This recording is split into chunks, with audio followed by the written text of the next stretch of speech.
तो इस तरह से पारदर्शी बनाने का कर रहे हैं, किए हुए हैं कि ताकि सबको सब चीज़ पता चलते रहे।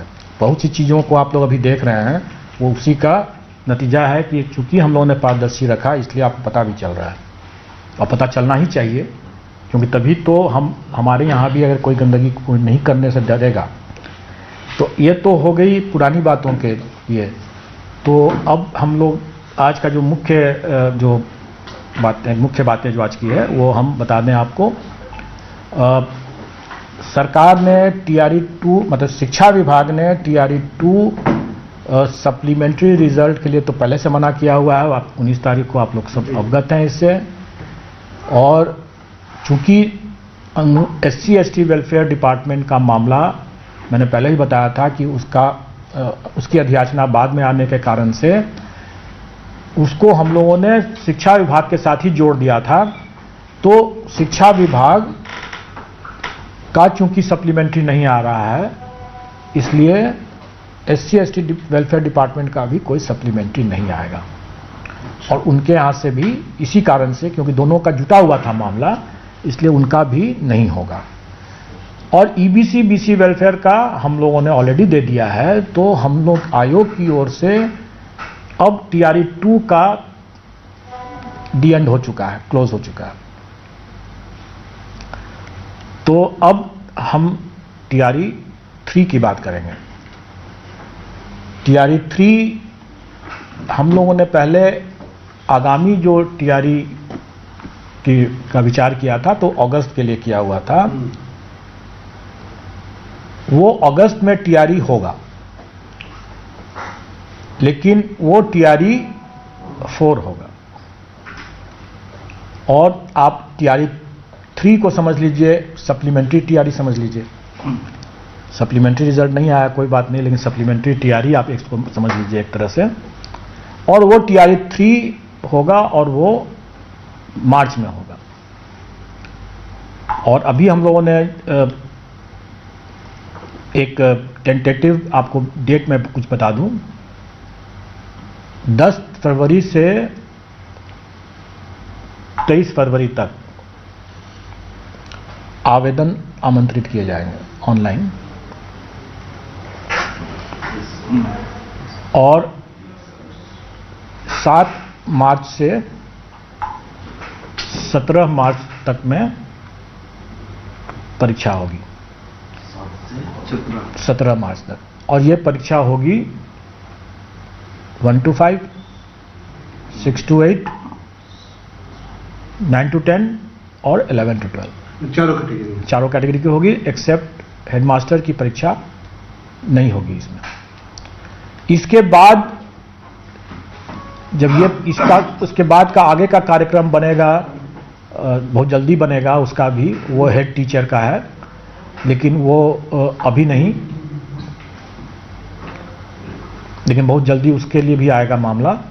लेकिन फिलहाल जो है वो TRE 3 है। और TRE 3 का ये मामला जो है बता दिया मैंने। आवेदन 10 फरवरी से 23 फरवरी, परीक्षा 7 मार्च से 17 मार्च। ये परीक्षा की तिथि अभी हम लोगों ने जैसे बताया कि टेंटेटिव है, क्योंकि हम लोगों को अगर इलेक्शन के कारण से अगर DMs की लॉ एंड ऑर्डर की व्यवस्था वगैरह कई पहलू होते हैं जो आप लोग जानते हैं, तो अगर वैसे कुछ पहलू होगा तो उस पर आगे पीछे कुछ करना पड़ सकता है। अभी फिलहाल के लिए यही मान के चलें कि अभ्यर्थी तैयारी करें। और ये 7 से 17 मार्च जो होगा परीक्षा, इसमें शिक्षा विभाग, क्योंकि उसका सप्लीमेंट्री नहीं आया था, इसलिए शिक्षा विभाग, और चूंकि SC/ST वेलफेयर का भी सप्लीमेंट्री नहीं आया था, इसलिए SC/ST वेलफेयर, ये दोनों ही डिपार्टमेंट के लिए ये एग्ज़ाम होगा। और चूंकि इस EBC BC वेलफेयर डिपार्टमेंट का सप्लीमेंट्री रिजल्ट आ चुका है, इसलिए TRE 3 में EBC BC वेलफेयर सम्मिलित नहीं है। तो सिर्फ 2 विभाग होंगे। और इस बार हम लोग विभागों के बीच में चयन का प्रावधान नहीं रखेंगे। हम लोग उसमें, जैसे हम लोगों ने पिछले बार भी किया था, 38 के बाद 39 से करके किया था, उसी तरह से रहेगा। और लेकिन मल्टीपल रिजल्ट्स हम देने की हमारी बाध्यता है, क्योंकि किसी को भी हम बाकी विकल्प हमको देना होता है। अगर कोई 11-12 करना चाहे, कोई 9 to 10 करना चाहे, कोई दोनों करना चाहे, चारों करना चाहे, तो वो कर सकता है, वो अप्लाई कर सकता है और उसके लिए उसको देना होगा। और इसमें सप्लीमेंट्री रिजल्ट्स का कोई प्रावधान नहीं रहेगा, जैसा कि विभागों ने स्पष्ट कर दिया है, क्योंकि ये परीक्षा ही एक तरह से सप्लीमेंट्री परीक्षा मानते चलें आप लोग, इसलिए इसमें सप्लीमेंट्री रिजल्ट की कोई प्रावधान नहीं रहेगा। और इसमें जो बचे हुए जो पद होंगे वो फिर उसके बाद TRE 4 में जाएंगे, और जो अगस्त में होगा। और अभी पदों की पूरी संख्या नहीं हमारे पास आई हुई है, लेकिन वो जब आएगा तो वो भी हम लोग आप लोग को बता देंगे। संभावित है कि बड़ी संख्या में इस TRE 3 में भी और TRE 4 में भी, दोनों में संभावित है बड़ी संख्या में। कितना है अभी नहीं बता सकते, जब तक वो सब जब शिक्षा विभाग से जब आएगा या SC/ST वेलफेयर से आएगा। SC/ST वेलफेयर से तो कम ही आएगा, क्योंकि SC/ST वेलफेयर के पद भी बहुत कम हैं, तो कम ही आएगा। बाकी जब आएगा तो आप लोगों को खबर हो जाएगा उसके बाद। वो मैंने वो कोई भी अनुमान नहीं दूंगा मैं। सर अपीयरिंग वालों को मौका देंगे कि नहीं सर?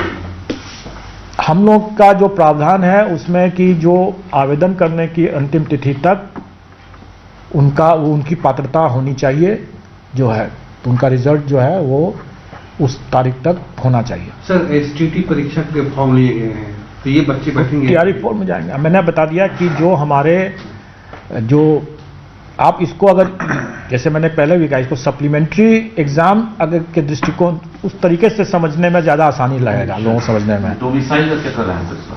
हाँ। देखिए, मैं कोई भी नीतिगत मामले में इस पर कुछ भी नहीं कर सकता हूँ। वो नीतिगत मामले जो भी हैं वो सरकार के क्षेत्राधिकार में है, और वो उस पर मैं कोई भी टीका टिप्पणी नहीं करूँगा।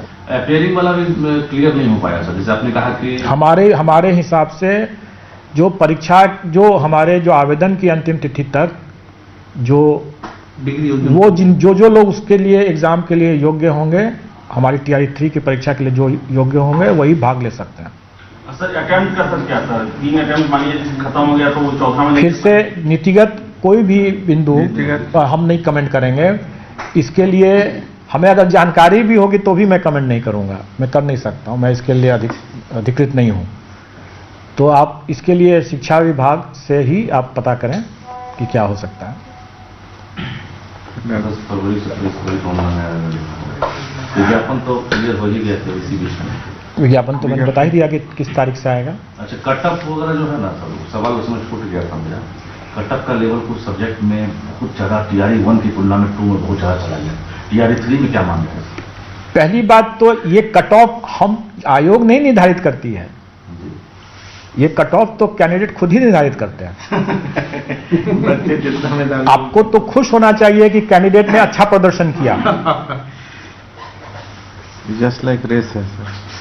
ये तो हम थोड़ी डिसाइड करते हैं। कई बार लोग ये समझते हैं कि हम लोगों ने कट ऑफ इतना हाई कर दिया, अरे हमने नहीं किया, कैंडिडेट ने खुद ऐसा परफॉर्मेंस किया कि वो कट ऑफ हाई हो गया। लेकिन आप इसको थोड़ा सा इस तरह से भी समझें कि प्रथम बार हम लोगों ने जो किया था, TRE 1 जब लिया था, तो उस समय कोई बहुत सी चीज़ों के बारे में लोगों को जानकारी नहीं थी। हम लोगों को भी कैंडिडेट के बारे में उतने अनुभव नहीं था, तो TRE 1 में स्वाभाविक तौर से कम गया। TRE 2 में जब बातें हुई तो हम लोगों ने भी अपने परीक्षा के जो प्रश्नों का स्तर को थोड़ा सा नीचे करने की बात सोचा, क्योंकि हम लोगों को लगा कि थोड़ा ज़्यादा हो रहा है। हम लोगों ने अपने प्रश्नों का लेवल को एक स्तर नीचे किया, और इस बीच में कैंडिडेट लोगों ने अपना स्तर ऊपर कर लिया। स्वाभाविक है कि उनको ज़्यादा टाइम मिला, उनको भी एक एक्सपीरियंस हो गया TRE 1 का, तो उनका स्तर ऊपर हो गया। तो स्वाभाविक है कि एक तरफ प्रश्न पत्र का लेवल एक स्तर नीचे गया और उनका स्तर 2-3 स्तर ऊपर उठ गया, तो स्वाभाविक है कि वो कट ऑफ ऊपर जाएगा ही जाएगा। अब हम लोग भी इसको सीख ले करके TRE 3 के जो प्रश्न पत्र होंगे हम लोग भी कैलिब्रेट करेंगे, और हम कैंडिडेट से भी उम्मीद करेंगे कि वो भी अपना स्तर बढ़ाते ही जाएंगे। तो स्वाभाविक है कि कैंडिडेट भी अपना स्तर बढ़ाएंगे और हम भी अपना स्तर बढ़ाएंगे। तो ऐसी स्थिति में फिर से कट ऑफ कहाँ जाएगा कहाँ नहीं जाएगा ये अभी कहना मुश्किल है, लेकिन इतना मैं जरूर स्पष्ट कर दूं कि अभी हम लोग नेगेटिव मार्किंग के लिए तैयार नहीं हैं। नेगेटिव मार्किंग मतलब आयोग नेगेटिव मार्किंग को लागू करने के लिए आयोग की तैयारी की बात नहीं है। जब मैं कह रहा हूं कि हम लोग तैयार नहीं है, मैं अभ्यर्थियों को भी साथ में लेकर कह रहा हूं, क्योंकि अभी अभ्यर्थी शायद उसके लिए तैयार नहीं है। जब वो उनका लेवल ऑफ प्रिपेयर्डनेस जो होता है या मैच्योरिटी जो है वो हमारे कंबाइंड सिविल सर्विसेज के लेवल तक पहुंच जाएगा जब, लाला जी तो हम लोग नेगेटिव मार्किंग भी इंट्रोड्यूस करेंगे।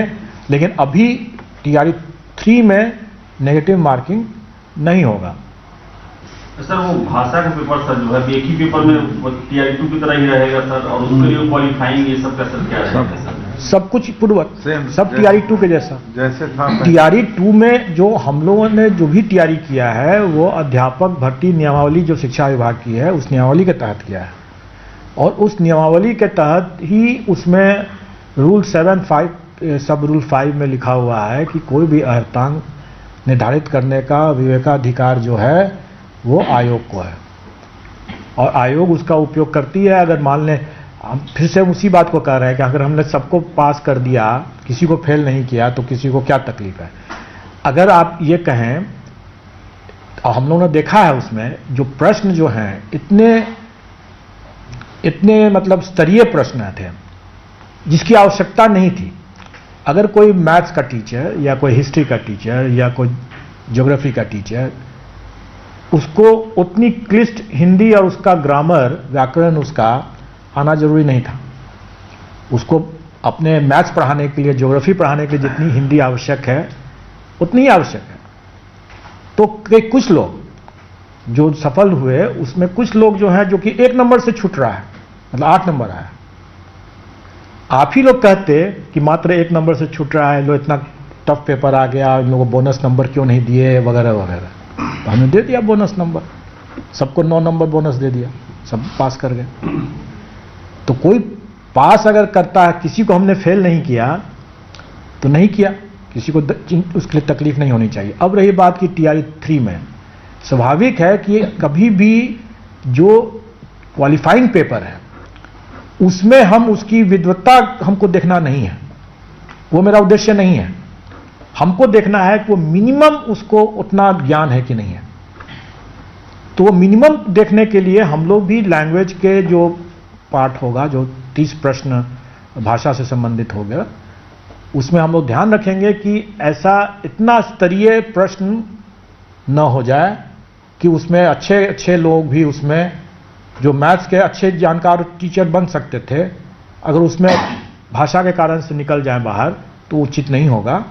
और इसीलिए हम लोग इस बार TRE 3 में जो भाषा से संबंधित जो मामले होंगे उसका स्तर थोड़ा ठीक से रखेंगे, क्योंकि हमें बहुत ज़्यादा स्तर उसमें नहीं चाहिए, और कम से कम हमें उतना व्याकरण तो बिल्कुल ही नहीं चाहिए। भाषा सर मतलब क्वालिफाइंग पेपर में जो उसका अपना मेन पेपर होगा वो तो अलग बात है। क्वालिफाइंग अगर मेन पेपर जिसका हिंदी है वो तो ठीक है, अपना होना ही है उसको। ऑप्शन सर 4 ही होंगे या 5? मतलब अब तक 4 दे रहे हैं। अभी हम लोग उसमें परिवर्तन नहीं करेंगे। जैसा मैंने बताया कि बहुत से चीज़ों को हम भविष्य के लिए छोड़ रहे हैं, और जैसे नेगेटिव मार्किंग मैंने बताया, उसी तरीके से ऑप्शंस के बारे में भी जो TRE 2 में है वही TRE 3 में रहेगा। सर एक सवाल ये है कि आपका जो एग्जामिनेशन